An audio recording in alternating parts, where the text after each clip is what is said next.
Shoaib Altaf advocate Adnan Raman officials के साथ एक न्यू व्लॉग के साथ आपकी खिदमत में हाजिर है। जैसे कि व्यूवर्स आप जानते हैं कि पिछले दिनों में भावलपुर में एक अलमनाक वाक़या हुआ था जिसमें मकतूल शाहज़ेब का एक ख़तरनाक तरीके से अंधोनाक तरीके से उसका कत्ल कर दिया जाता है। तो आज हम एक न्यू व्लॉग के साथ एक न्यू पर्सनैलिटी के पास आए हुए हैं जो ख्वाजा सरा कम्युनिटी की हेड हैं। तो उनसे इस बारे में हम इंफॉर्मेशन लेंगे कि उनका इस बारे में क्या कहना है ये जो मर्डर हुआ है, और उनसे ये भी जानेंगे कि इस स्टेज पे पहुंचने के लिए जो आज इन्होंने ये स्टेज हासिल की है तो इनको कौन कौन सी स्ट्रगल्स, कौन कौन सी प्रॉब्लम्स, कौन से नशेबो फराज से गुजरना पड़ा है। इमरान और उर्फ साहिबा जहां।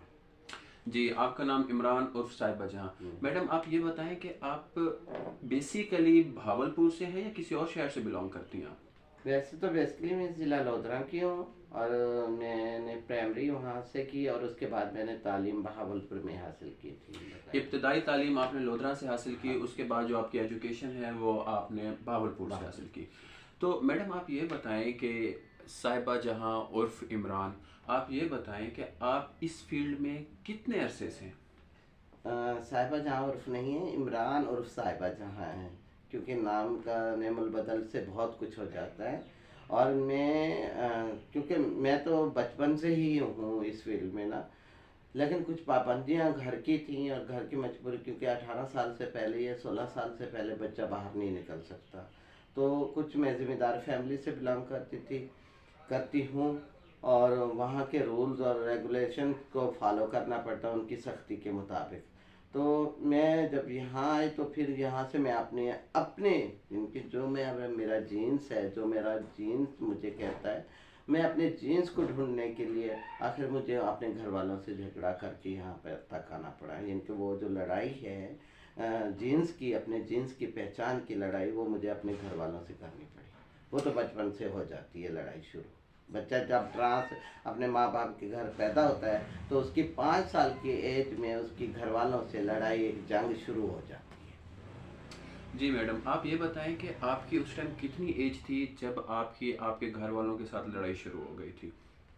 तकरीबन मैं 4-5 साल की थी, क्योंकि मेरी कुछ मामा बताती हैं कि तुम ऐसे हरकत करती थी कि तुम लड़कियों के कपड़े पहनना पसंद करती थी, लड़कियों के साथ बैठना पसंद करती थी, मतलब गुड़ियाँ खेलना और रोटियां पकाना, ये चीज़ें करना, लिपस्टिक लगाना, मेरा दुपट्टा खींच के ओढ़ लेना। और वो हमारे गांव में पहले लाइट नहीं थी तो वो नलके थे, तो उसकी टिक टिक पे डांस करना, जो औरतें नलका चलाती थी तो उस पर डांस करना। ये एक कुदरती चीज़ है। देखें, रूह अमर है, जिस्म फानी है। तो रूह, साइंस भी कहती है कि आपका जेंडर आपके टांगों में नहीं है, आपका जेंडर आपका यहाँ माइंड में है, आपके दिमाग में है। जेंडर की पहचान करने के लिए तो मुझे तो ना किसी के सहारे की ज़रूरत पड़ी, ना मुझे कोई और चीज़ें करने की ज़रूरत पड़ी। वो तो बचपन से मेरी जंग शुरू हो गई। जब मैं यह हरकत चीज़ें करती थी, मेरे भाई भी मुझे मारते थे, मेरे वाले साहब तो बेइंतहा की हद तक, मुझे यहाँ तक के कुत्तों के साथ भी बांधा गया, मुझे कुएं में लटकाया गया, मेरे हाथों पे सोफे रख के ऊपर बैठ के मुझे उनसे मारा गया। लेकिन देखें, जब रूह निकलेगी तो मैं निकलूँगी ना, साहिबा जहाँ निकलेगी। इमरान का तो जिस्म फानी है, वो तो यहीं रह जाना, रूह हमारा है। जी व्यूवर्स, इमरान उर्फ साहिबा जहां का ये कहना है कि जब ये 5 साल की थी तो उस वक्त से इनके अंदर जो जिन्स थी वो एक पैदा हो चुकी थी। उस जिन्स की पहचान करने के लिए तो वो इन्होंने अपनी फैमिली को लेफ़्ट किया और फिर उसके बाद ये भावलपुर में शिफ्ट हो गई। अच्छा मैडम जी, आप ये बताएं कि आपने कितनी एज में अपने घर वालों को खैर बात कह दिया इतने तशद्दुद जुल्म बर्दाश्त करने के बाद? उस टाइम मैं आपकी कितनी एज थी? आई थिंक आप एक देख लें कि एक बच्चा जो सेकेंड ईयर में क्लासेस में होगा वो कितनी एज का होगा। आई थिंक 14, 15, 16 साल तक ऐसे ही होगा। सेकेंड ईयर का बच्चा जो है मैट्रिक 16 साल में, तकरीबन उस टाइम आपकी उम्र 17 साल होगी। ऐसे अच्छा मैडम, आप ये बताएं कि जब आप 17 साल की उम्र में आपने घर वालों को खैर बात कहा तो आपको सबसे पहले गले किसने लगाया? ट्रांस कम्युनिटी में। ट्रांस कम्युनिटी में आप सबसे पहले किसके पास आई? भावलपुर में गई या कहीं और गई? बहावलपुर में थी, लेकिन यहाँ से फिर मेरा रहना मुश्किल था क्योंकि लोधरा करीब पड़ता था। फिर मैं लाहौर निकल गई ना। वहाँ पे मैं टकसाली गेट में एक गुरु शबाना रहती थी, उनके पास गई तो उन्होंने मुझे एक्सेप्ट किया था। मैडम जी, अभी आपके मुंह से निकला कि रहती थी, जी तो क्या वो अब हयात है? हाँ जी, हाँ भी है याद अच्छा, तो आपको जो इब्तदाई तालीम कह लें इस थर्ड जनरेशन के हवाले से, या थर्ड जो आपको गले से लगाया जो कहा गया, वो आपका इनिशियल सबक जो है वो आपका टकसाली गेट से स्टार्ट हुआ। है। ये कितना अरसा आप मैडम शबाना के पास रहीं? कम से कम 3 से 5 साल। फिर उसके बाद आपने कहाँ मूव किया? भागलपुर दोबारा। अब कितने अरसे से आप भावलपुर में रह रही हैं? मैं तकरीबन 25 साल से। अच्छा मैडम जी, आप ये बताएं कि जब आपने अपने घर वालों को लेफ्ट किया, घर वालों की याद तो आती होगी, क्योंकि माँ की ममता जो है उससे तो बिल्कुल भी इनकार नहीं किया जा सकता। माँ तो फिर भी माँ होती है, तो इस बारे में आप क्या कहते हैं? जी मैं तो उनको कभी नहीं भूली। उन्होंने जो मेरे साथ किया, मेरी ज़मीन मेरी चीज़ें मुझसे ले ली, लेकिन आज मैं खुदा के आगे शुक्र अदा करती हूँ कि वही माँ बाप मेरे पास है। अभी जैसा कि आपने कहा कि आपके पेरेंट्स आपके पास रह रहे हैं, तो मैडम जी वो इस टाइम आपके इसी घर में रिहाइश पजीर हैं या वो अपने विलेज में रिहाइश पजीर हैं? और उनसे कब कब, अगर वो यहाँ पे मौजूद हैं, कब कब आपकी उनसे मुलाकात होती है? मैं नहीं, यहाँ पे मेरे पास ही मौजूद हैं। वालदा तो मेरी नानियाल गई हुई हैं, अभी वहाँ पे रिसेंटली कोई फौत की हुई है, वहाँ गई हुई। वालिद साहब यहीं पे हैं, वो बीमार रहते हैं। मुझसे जितनी मेरी तो डेली मुलाकात सुबह शाम, मैं जब कहीं काम के लिए ऑर्गेनाइजेशन के काम के लिए जाती हूँ तभी उनसे मिल के जाती हूँ, और वापसी भी मेरी मुलाकात होती रहती है, ताकि मैं उनकी जो मेरा फ़र्ज़ है, जो औलाद का फ़र्ज़ होता है वो मैं पूरा कर रही हूँ।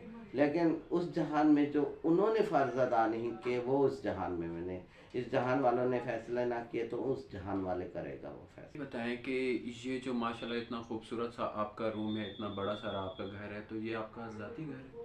नहीं, ये मेरा साथी नहीं है, रेंट पे है।